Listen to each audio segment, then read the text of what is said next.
Yes, Virginia, there is a Santa Claus. As for a Winter Olympics a few weeks later, we're not so sure. Welcome, everybody. I'm Neil Cavuto. And Fox on top of a Winter Olympics that seems to be getting dicier by the hour. You heard already how the Russians were kicked out of the Olympics coming up in South Korea. Then you heard reports that the NHL already wasn't sending any of its premier professional players to the Olympics. Then you heard rumors that without so many big names there, other countries might not want to be there. Then you heard Nikki Haley talk about the possibility we were weighing, the possibility of not going ourselves. Add it all up, and you have growing concerns that it might be a big old quadrennial party, and no one shows up. To Trace Gallagher on that prospect. Trace. Neil, there are a couple of big factors playing into this. One is the rising tension between the U.S. and North Korea. In fact, just yesterday, when the U.S. and South Korea were conducting joint military exercises on the Korean peninsula, Kim Jong-un declared the peninsula was on the brink of war. Then there's the fact that the Olympic venues in Pyeongchang, South Korea, are only 50 or so miles from the demilitarized zone, which is well in range of North Korean missiles and other weapons. During the story with Martha McCallum, U.S. ambassador to the United Nations, Nikki Haley, was asked directly if the U.S. Olympic team should attend the Winter Olympics, and here's how she initially answered. Watch this. I think it depends on what's going on at the time in the country. We have to watch this closely, and it's changing by the day. Yeah, Haley was then asked if she'd feel comfortable sending a family member to the games in Pyeongchang, and as you heard, she said it has to go with what's happening at the time. Today, the White House was asked about the Olympics, and Sarah Sanders first said this. Watch her. The UN ambassador said it's an open question whether the United States will participate in the Winter Olympics in South Korea. Is it an open question? Is that now in doubt? No official decision has been made on that, and we'll keep you guys posted as those decisions are made. Well, apparently the decision was made very quickly, because just minutes later, Sanders tweeted, and I'm quoting, "The U.S. looks forward to participating in the Winter Olympics in South Korea. The protection of Americans is our top priority, and we are engaged with the South Koreans and other partner nations to secure the venue." Some critics say boycotting the games would be a big mistake, because it would demonstrate to North Korea that they have the power to influence U.S. action. We have been told, by the way, that ticket sales so far for the Winter Games in Pyeongchang are notably low at this point in time. Neil. That doesn't surprise me. Trace, great reporting. Thank you very, very much. And then there's this backdrop story that Vladimir Putin is seeking another 6-year term to lead Russia. And he lends a lot of money to a lot of countries, many of whom are already slated to go to the Winter Olympics. Could he exert pressure on them maybe not to go? So much in question here, so much in doubt, so many countries that have not formally RSVP'd. FEN's Charlie Gasparino on this. Doug Eldridge, the founder of the DLE agency. Charlie, what are you hearing? Listen, I think we don't know yet what's going on here, but I've been covering the sports side of business for a long time, and I can tell you this. I know these sort of big bodies like FIFA, the IOC, the Olympic Committee. These are committees that are run by pretty corrupt individuals, I believe. It strains credulity that the Olympic Committee had no idea that Russia has been doping for many years, or that there's doping rampant in Olympic sports for many years. You know, Russia, I believe, hosted the Olympics 4 years ago. Isn't that correct? Are you telling me that, you know, in the last 3 years, Russia has, you know, under Vladimir Putin has turned, you know, much worse than it was 4 years ago, and the Olympics had no problem being hosted in Russia. So there's a huge degree of hypocrisy here. It's obvious that the Olympics, like all these, this is a business to some extent. You know, I think Russia is going to get people to boycott it, and I think it has a good case. What has changed in the last 3 years that made Russia so much worse for the Olympic Committee? Well, it's a valid point. I think the more pressing point right now is the North Korean situation, Doug, yes, and that will be a catalyst for concern. I mean, a lot of countries had held back committing where they're going. We're talking about advanced bookings that are down. Even the number of countries essentially RSVPing, which I didn't know you had to do to say you're going to the Olympics, that are still holdouts. What do you make of all that? You're talking to me? To Doug, if you can hear me. Doug, I'm sorry. Well, to back up a step, I think the ban is really more semantics than substance, and I think Charlie alluded to that. When you look at not even the fine print, but just the text, it's not a wide ban, it's more a restriction. Athletes are technically able to compete. They simply can't do so as Russian Olympians, but rather Olympic athletes from Russia. By the way, how would that work, Doug? How would that work? So they win events. You can't play the Russian national anthem. It's the Olympic anthem when they're on the podium, and the three-letter acronym, it's always a three-letter country code, would be OAR instead of RUS. And the OAR is? Olympic athlete from Russia. All right. So that's why I say who gets the medal? Who counts as getting the medal? It doesn't go to a medal count toward Russia, which is significant when you go back to Charlie's point a moment ago. In 2014, when Russia hosted the Winter Olympics at the cost of a reported $50 billion, they won the medal count. If Russia had been excluded from Sochi, like they will be at least from a medal count standpoint, even though Russian athletes can compete, this will be the first time ever that they're not included in the Russian count in a Winter Olympic event that they always dominate. So from the competition side, it is significant. Yeah, you know, Charlie, could I ask you this? Sure. Do you hear that, those who design advertising around the Olympics event, whether they're going to hold back, whether because they're just not sure right now whether this is worth it, whether the eyeballs will be there to want to see it? What are you hearing? That's a great question. Listen, usually they go, there's going to be some significant advertising there. I think the real question is, does Russia really boycott this thing? What do we do? I guess we're definitely going, but they have to see the tally, and I think it all will be, how many countries agree to this. But I think the bigger business issue here is this: how much credibility does a ruling body like this have when they had no problem accepting $50 million or whatever they accepted from Vladimir Putin 4 years ago, and now they're looking to ban him? I mean, this thing kind of stinks. But it can build up its own design, right? I mean, Doug, you mentioned the possibility that others could be pressured to join this boycott on the part of the Russians. I guess what I'm asking is, given, obviously, North Korea, and the South Koreans were concerned enough earlier in the year to make overtures to North Korea, we might use some areas of North Korea as venues for special events. The North Koreans said no. A lot of South Korean athletes were relieved. But the fact of the matter is it was thrown out there, and the North Koreans poo-pooed it, which makes me think the North Koreans might want to plan something to ruin that party. What do you think? Well, I think you're dealing with a consummate X factor in terms of North Korean leadership. But to back up a moment and really put it in context, right? When we were going into the Sochi Games, it was the concern and the fear, if you will, of at the time what was called the White Widows, the female terror bombings, the rising tension with Ukraine, and of course the suspected treatment regarding openly gay individuals. When we were heading into Rio, it was the invisible enemy, right? Mosquitoes and Zika, and crime numbers that were spiking literally off the scale. Yet both of those events, at least from an American standpoint, went largely off without a hitch. And to Charlie's point, I might add, to record Nielsen numbers from a television standpoint, which hikes up the ad value for sponsorship, which is why high tide raises all ships. And from a sports business standpoint, the Olympics are truly unique in terms of a business model. Now, this ongoing narrative, here's where I'll disagree with you, and I'm not an expert on these sports things, but I read a prompter, so I think I qualify. That if the Russians are not there, a big player not there, whether they cheat or not, whether they juice up or not, that is a big difference, and it's going to take a lot of the drama out of this, because people say what you will, a major player, a major winner in the last Winter Olympics is not there at all, in name of country, I should stress. And that's going to make a difference. That's all I'm saying. I agree. See, I agree with that, because, listen, one of the great, if you think of the greatest moments that people watched Olympic viewing, has been Russia versus the U.S., the hockey games, you name it. I mean, this is really what what they thrive on when they watch this stuff. I will say this, though: Olympics coverage is so ingrained in the U.S. as a tradition of U.S. sports viewing that, net it still might have the cachet to make money. I mean, I think that's why you don't see advertisers right now saying we're not touching this thing with a 10-foot pole, because I think it might work.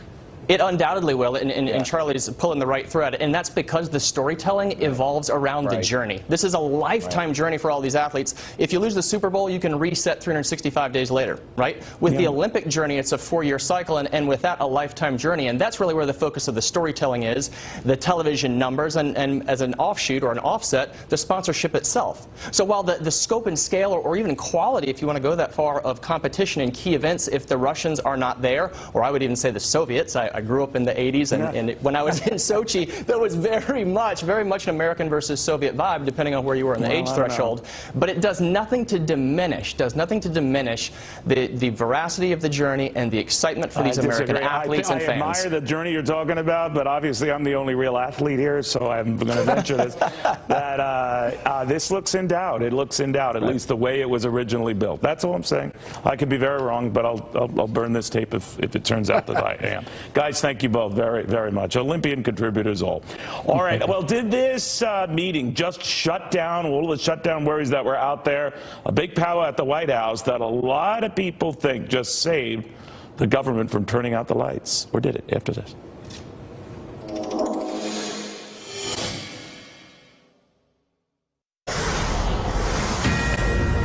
It'd be like your checking account just zeroing out tomorrow. That is when technically the government, we are told, will run out of money unless it could do something to cobble on a little bit longer, borrow from Peter to pay Paul. You know the drill. And this meeting at the White House today, featuring the president with Democratic and Republican leaders of the House and the Senate, might have gone a long way toward sort of extending things, albeit by just a couple of weeks. Kevin Cork with the latest. Hey, Kevin. Money about that. And listen, to be honest with you, the stakes frankly couldn't be much higher with that possible government shutdown looming. And so today the president did meet with Chuck Schumer and Nancy Pelosi right here at the White House.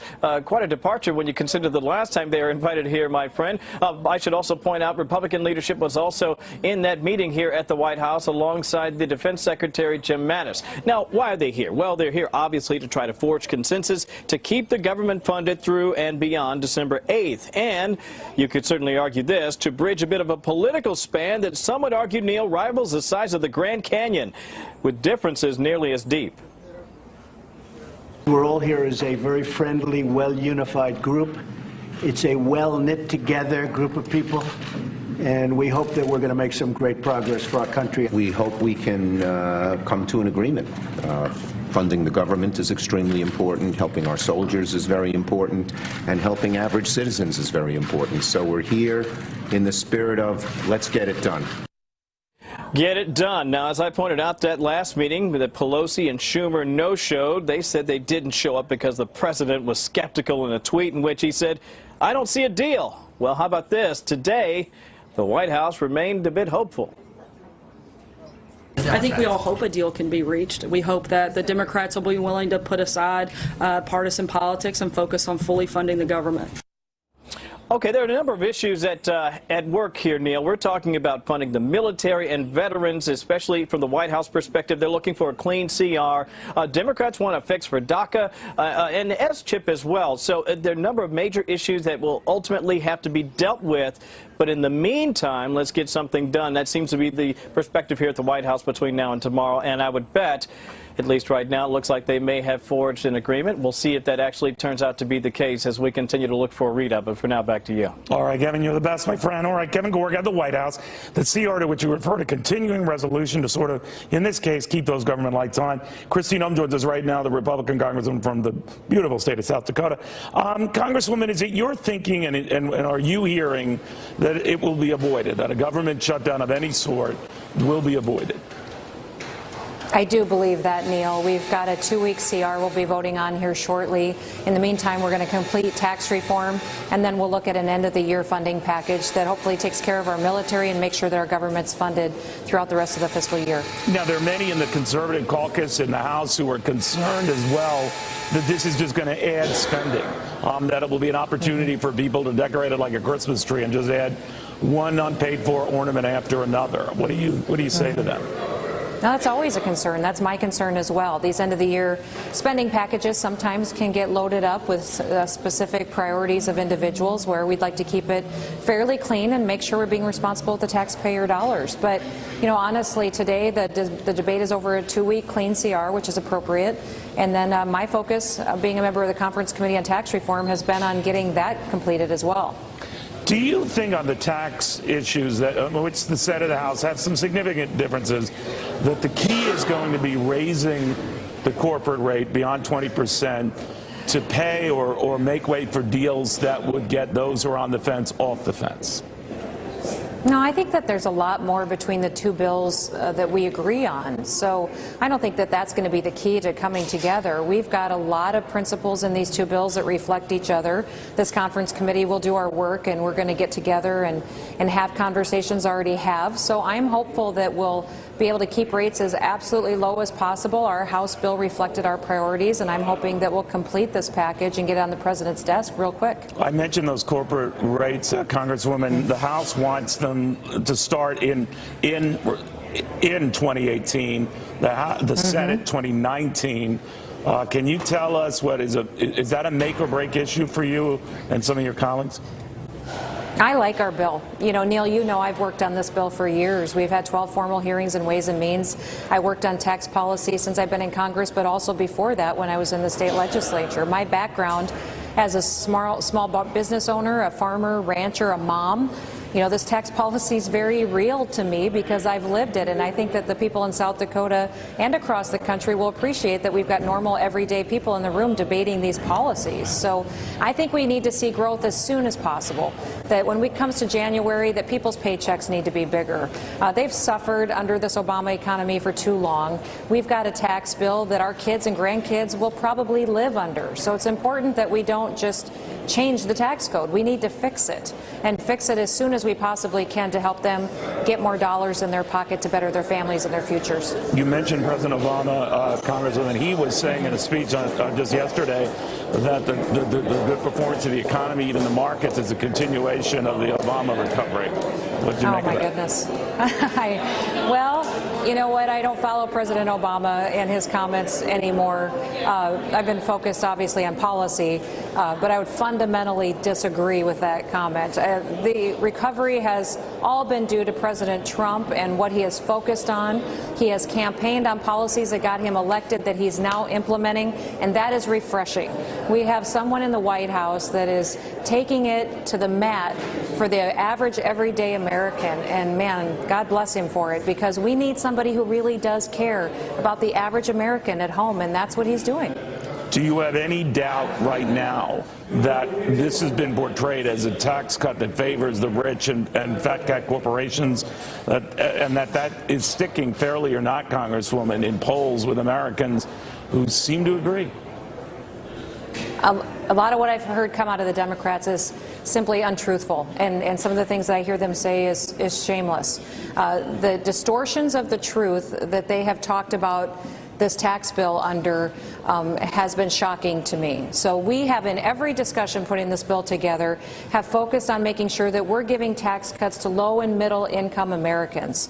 We recognize that many Americans are in the same situation that my families in South Dakota are. The average household income in South Dakota is $54,000 a year.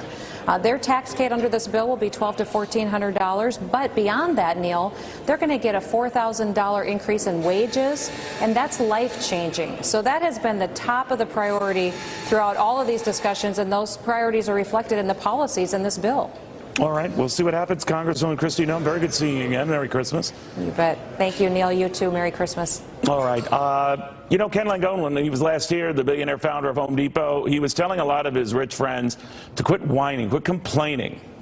He's back, and he's loaded for bear.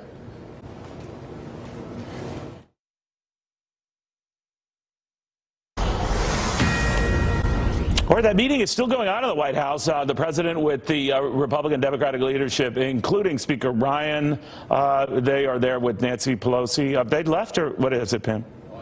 Chuck and Nancy left. She even calls them Chuck and Nancy. Of course, that is Chuck Schumer, Nancy Pelosi leaving earlier today. So the Republicans are there, Speaker Ryan and Mitch McConnell, I would assume. Right, Pam? Okay. She just dismisses me like that and says, yes, just that's what I told you before. I didn't remember. All right, what I do remember before them coming out is that I've got Home Depot co-founder Ken Langone here, the billionaire co-founder of that great establishment. What do you make of this talk to shut down or avoid shutting down the government? And the way they're going to do it is a 2-week temporary measure. It's a game. Okay, they're not going to shut the government down. They know it and we know it. It would be foolish and it would be a black eye for the Republican Party. But it's kind of weird that this is the best they can cobble together. 2 weeks because they're playing a game of chicken with each other. Yeah. You know, these people ought to be in Hollywood. They're better actors than they are legislators. I'm serious. I mean, come on, stop playing with the American people's head. Get down here and get your job done. All right, part of the job getting done on the tax cuts, right. the reason why they're linked to this spending, there's a lot of deals and transactions were closed to make sure the tax cut vote comes a certain way, like concessions made on the budget. More defense spending that would satisfy John McCain, right. presumably. More assurances for people who are afraid their premiums might go up for Susan Collins of Maine. So that's why they're linked. What do you think of all that, the deal making? Order of priority for me, the little guy. Make sure he gets a tax cut. Do you think he or she is in this? Well, I don't know. I don't think we're going to know until, like Nancy Pelosi said about the Affordable Care Act, you won't know it till you read it. We have got to do something about income inequality in America. I should pay more taxes. I can afford to. Nothing in my life will change. Yeah, but you're a billionaire. You're different than other people. But if I wasn't a billionaire, and where do you draw the line at where people who should pay more? It's an arbitrary figure. That's tough.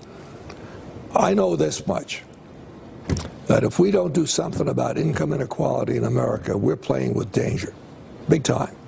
We've got to close the gap. We've got to. Do you do that by forcibly changing rates or recognize the fact that guys like you are disproportionately paying the taxes? I pay a lot of taxes. Guess what?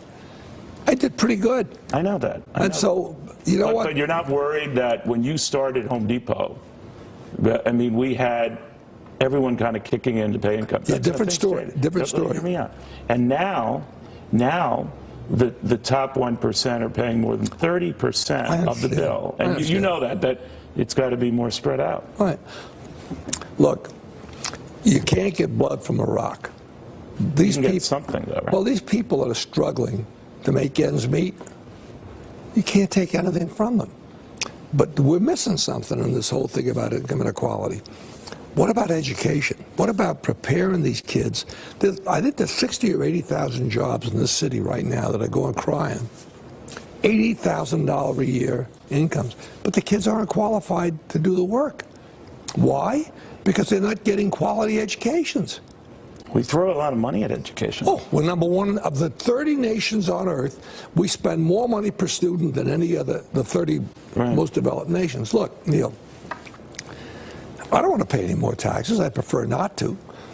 But I'm a realist. I understand I live in a society where stability is very important. I know, but that stability is built on fewer and fewer paying. I'm not condoning the rich or saying that they're getting, should be pacified here. But I am saying that math can't continue, right? That can, where you depend on fewer and fewer to pay more and more. Even after this tax cut, we will have more than half the people in this country not paying any income tax. I'm not minimizing payroll taxes, other taxes. It's very real to the people who pay them. But the fact of the matter is that that's a shrinking base of people paying, and it's going to shrink more after these taxes. Yeah, I agree with that. Okay, I agree with that 100%. On the other hand, take the carried interest. Right. What the hell are we doing? Come on. That's income. Okay? That's the capital gains. That's income.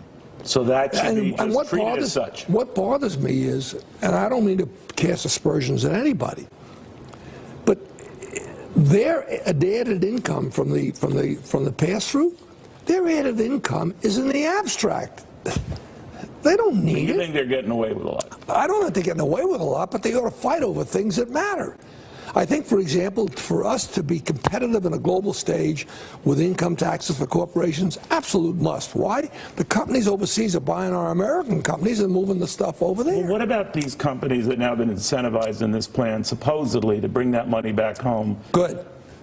Let's say they just invested in their stock. Would Ken Langone be disappointed in that? Yes. Why? Because they should use it to grow their companies. Look, number one, remember this. We live in a society, we're claiming we've had tepid growth for the last 10 years. Okay, how do you get growth? You get growth by plant construction, by more employment. I'll give you something interesting to think about. Here's where I think they ought to be a little more entrepreneurial. Say to all those companies, here's the deal. You take 10% of the money you repatriate, and you have to buy a bond issued by the federal government used for infrastructure construction, for bridges, for roads. On top of that, your tax rate will drop to 10%. So you're going to net 80%. But don't forget the 10% of the bonds you're buying, you're going to get that money back when the bonds mature. Right. I mean, this to me is interesting. Well, look, you know, let me tell you about an entrepreneur. We see things differently. We see the possibilities. We're perennial optimists. We say, not will it get better, it will get better. We need to start thinking out of the box. I agree. Is this tax plan out of the box, or? I don't know. I know this much. There are two dragons out there we better be worried about: the deficit and the federal debt. We're going to pay a hell of a price. We are at some point are going to be confronted with a serious economic recession. I don't know when, 2 years, 3 years. Who knows? We can't keep doing what we're doing with 1%, 2%, 3% interest, okay? And look what's happening to the state pension funds. Why? No return. You know, right. Very quick, we don't have less than a minute. How's President Trump doing? I'm inclined to watch what he does, period. I like a lot of the things he's doing. I love the people he's put around him. I love the deregulation. We were self-inflicting punishment on ourselves. You like what he's doing thus far? I like that. Okay. The guys he's got around him, I'm really high on. What about him, real quickly? Him, Donald Trump. Who am I to judge him? Okay, I know this much. Sound like the Pope, he said. No. Well, that was about other things. Here's what I'm saying. I'm saying, watch what he does. Forget what he says. Fair enough. Ken Langone, always good seeing you. Nice seeing you, my friend. Right, thank you very much. Ken Merry Langone, Christmas. Merry Christmas to you. Where are you going? Okay, just say hello. Holy cow. No, you're a billionaire. You can do what you want, but just... How do you know I'm a billionaire? I looked it up. No, how do I know? Bloomberg told me. A little more after this.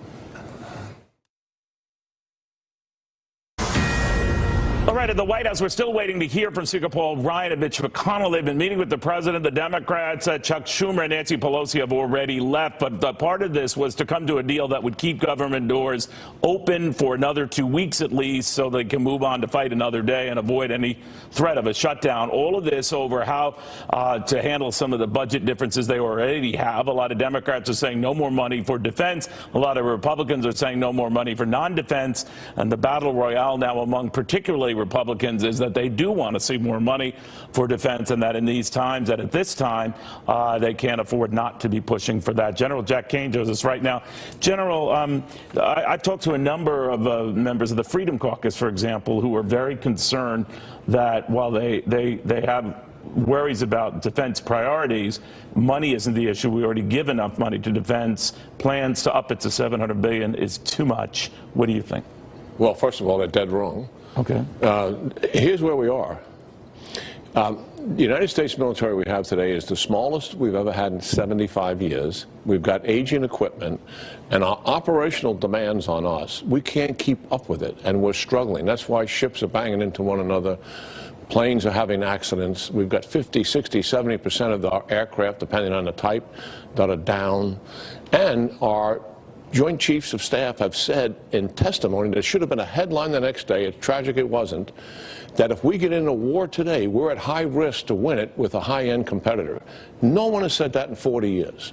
So anybody that says that we should not rebuild the United States military is putting the security of the United States at risk. All right, I think the gist of the conservative congressman I talked to earlier, by the way, if you were waiting for comments out of the White House, I was wrong. They're both gone. Mitch McConnell and Speaker Ryan have made it back to the Capitol, where they are trying to cobbling together a measure to keep the government spending going for another couple of weeks in the House first, in the Senate after that, presumably wrapped up tonight.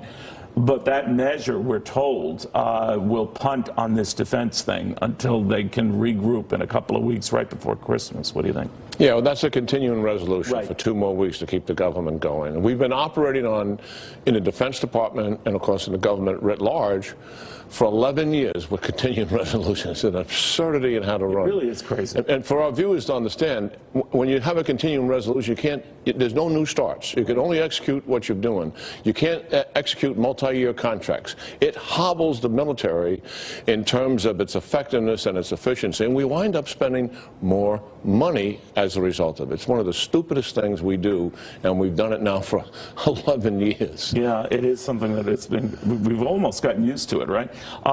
Do you fear, though, that in the interim, people look at this and say, well, we have to do this for defense, then Democrats are going to claim you have to increase spending for non-defense, and back and forth, back and forth. Well, I'm not an expert on the non-defense spending, but I am a citizen, and I do look at the entitlement programs that we have.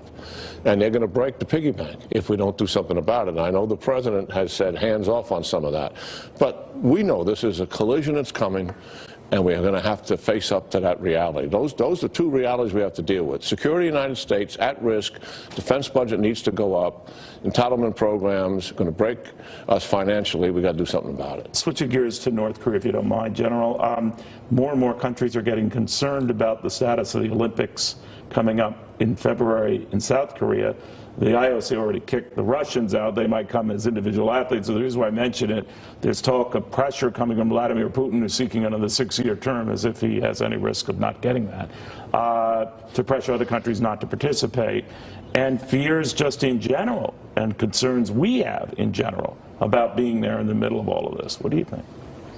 Well, I think our intel guys are all over this thing. I think our government has made the prudent decision to wait and see, because we do have a dynamic developing situation dealing with Kim Jong-un. And would you feel safe bringing our athletes there right now as things stand? Yes, but I have to see what it looks like at the time of execution. And look, I'm dealing with open sources. I don't have access, nor do I ever bother these guys about that stuff. You know, so they've got the information. I'm convinced our government will make the best decision, what's best for America and for our athletes at the time it needs to be made. That's where we're heading.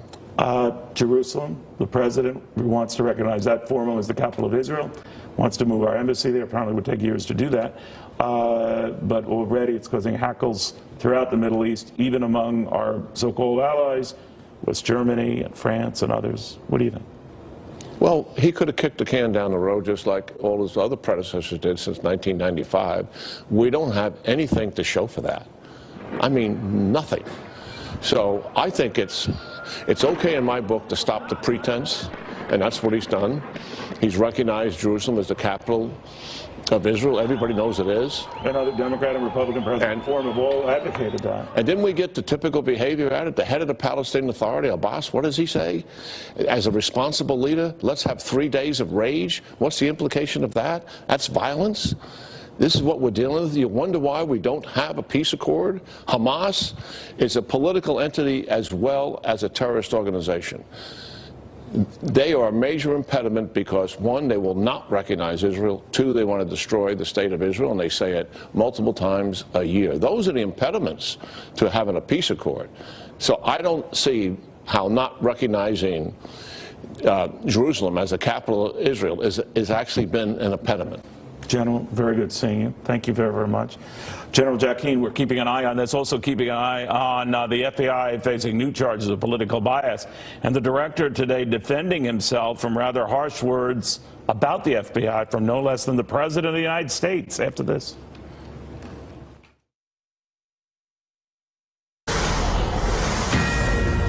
FBI Director Christopher Wray before the House Judiciary Committee today after FBI agent was removed from the Russia probe for sending a lot of anti-Trump text, and then there were other allegations. The FBI isn't always straight down the middle.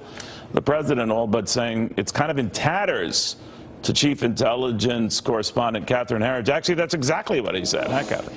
That is, Neil. FBI Director Christopher Wray pushed back in sort of a gentle way during the 5-hour hearing today. He reminded lawmakers that there are thousands of really honest agents and analysts who work with a lot of integrity to protect America every day. But as you listen to the hearing unfold, you could see the line of questioning really divided along political lines. It is absolutely unacceptable for FBI employees to permit their own political predilections to contaminate any investigation. Even the appearance of impropriety will devastate the FBI's reputation. I predict that these attacks on the FBI will grow louder and more brazen as the special counsel does his work and the walls close in around the president and evidence of his obstruction and other misdeeds becomes more apparent. Many of the Republicans asked questions about this FBI agent, Peter Strzok. He was removed from the Russia probe over the summer after these anti-Trump texts were discovered after he'd had an affair with an FBI lawyer who was also on the Russia probe and ultimately removed by Robert Mueller. What Wray said is that he's waiting for the Inspector General's report on a number of issues before he takes any further action. The Democrats, rather, had a very different approach to today's hearing. They wanted to know more about Wray's relationship with the president, whether Mr. Trump had ever asked him to go outside the chain of command. He said no. And they also wanted information on whether he'd been asked for a loyalty pledge. Remember, this is what Director Comey said he was subjected to with the president. Has President Trump ever asked you for loyalty? I have never been asked by the president to take any kind of loyalty oath. My loyalty is to the Constitution. And at one point in the hearing, a senior Democrat on the committee seemed visibly frustrated with his Republican colleagues because they were really just hitting one or two different topics, all related to bias or the Clinton email investigation, and they weren't really expanding the public's understanding of the Russia probe. We have sat here for almost 2 hours and have heard nary a word from my Republican colleagues about Russian interference in our election.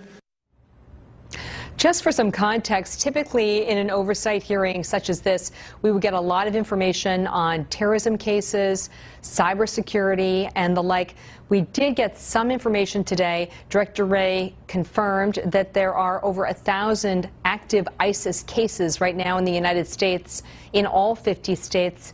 But in the big picture of things, this was probably 5 minutes out of the 5-hour hearing, Neil. Catherine Herridge, thank you very, very much. You're welcome.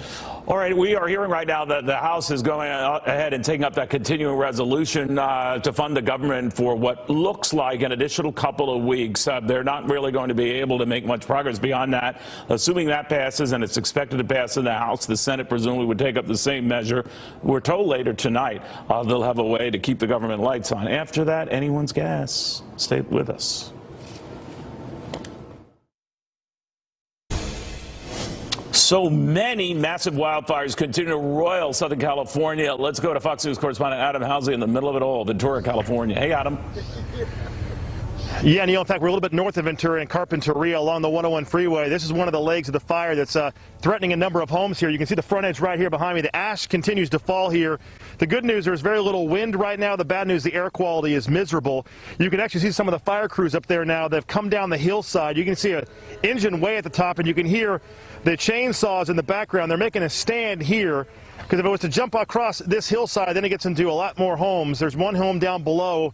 That's the one being threatened immediately from this fire. Again, this is just one leg of this massive fire. We're 30 miles from where it started, the Thomas fire now, in a second county. It was in Ventura County. Now we're in Santa Barbara County.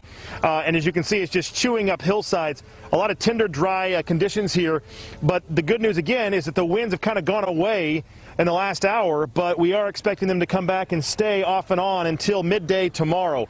Not as serious as we thought they were going to be. There were some forecasts for possibly gusts of 80 miles an hour, and we had a few of those last night, maybe into the 60s, according to the weather reports I've seen. But right now, again, the weather seems to be cooperating a bit, Neil, as we move towards Carpinteria. So basically, if the winds were to pick up, the fire is blowing in this direction, and the city of Carpinteria has about 13,000 people. It's basically right behind my camera. I'm looking directly in the direction of where the city is. But Neil, you can tell this is quite a firefight here in Southern California. The red flag conditions will continue for at least another 24 to 36 hours here. Neil? Adam, be safe yourself. Thank you very much. Adam Housley in Carpinteria, California. All right, in the meantime, as he was speaking, the House has indeed, as expected, voted to approve that temporary funding bill to avoid a government shutdown, at least keep the government going until December 22nd. The Senate must do so by tomorrow night to avoid a shutdown. Washington Examiner's Angela Morbido on this. Angela, looking at some of the numbers on this measure, 18 Republicans voted no. Presumably these are the conservatives who are very, very concerned that this is going to be a budget buster, or people will use this as an opportunity to add things on and increase budget spending, increase deficits. That's their big bugaboo. What do you make of this? There's a remarkable amount of representatives who did not vote the party line this time around. In addition to the 18 Republicans you mentioned who voted no, there are actually 14 Democrats who voted yes. So what this bill does is it kind of kicks the can down the road, and now we just wait till December 22nd, and we'll probably have this push it to the last minute fight all over again. We've been doing this for years. It comes up about every 8 months or so, and it's budget negotiation by way of forced crisis. You know what I don't understand about this? What's the magic to the 2-week extension or the 22nd, as if right before Christmas things are going to be any easier to cobble together anything? Exactly. The same fights that they're having now, they're going to be having for the next 2 weeks. It doesn't do much of anything except buy them time and avert a shutdown. The last time the government shut down several years ago, Republicans took the blame, and they took the blame very hard. They paid the price in the next midterm elections. So the GOP is, I think, rightfully very hesitant to allow a government shutdown. Now, as for the more conservative wing of the party, what happens in a government shutdown is they say non-essential employees do not need to show up for work. And the rest of us get to wonder why the government has hired any non-essential employees. That's actually a very good point. And I always wondered, you're told, well, you can stay at home because you're not essential. It's got to be an ego deflator at the same time.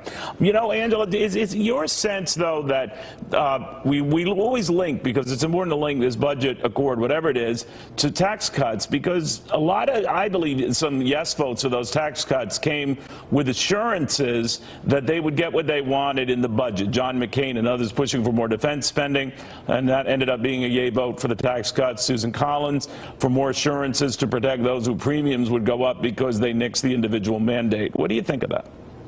The best possible budget bill we could get is probably the simplest possible budget bill.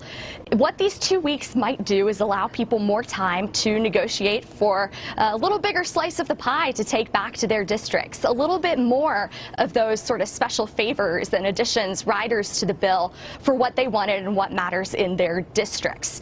Now, does that help those members of Congress win re-election in the short term? Absolutely yes. Does it drive up the deficit, pardon me, with no real positive outcome in the long run? Also, yes.